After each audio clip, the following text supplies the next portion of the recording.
Ayollarimizni nimaga o'xshatamiz? Kimdir arraga o'xshatadi, kimdir ilonga o'xshatadi, kimdir chayonga o'xshatadi, kimdir suv ilon deb qo'yadi. Ilon emasdi, suv ilon bo'ladi deydi. Kimdir tulki deydi, boshqa deydi. Payg'ambar alayhisalom nimaga o'xshatdilar? Payg'ambar alayhisalom o'xshatganlarni qaraylik. Anjasha degan sahobiy bor edi. Bu kishini ovozlari juda ohangi sosalar chiroyli ekanda. Payg'ambar alayhisalomni ayollari o'tirgan tuyalarni yetaklaydilar.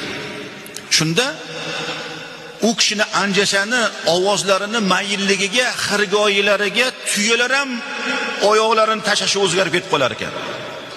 Payg'ambar alayhisalom rifqon bil qawarir dedilar. Ey Anjasha dedilar. Tuyani ustidagi chinnilarni ehtiyot qilgin dedilar. Payg'ambar alayhisalomning so'zlari. Rifqon bil qawarir dedilar. Tuyani ustida ketayotgan chinnilarni ehtiyot qilgin dedilar. Sindirib qo'ymagin ularni, ozor berib qo'ymagin ularga dedilar. Mana qaraylik.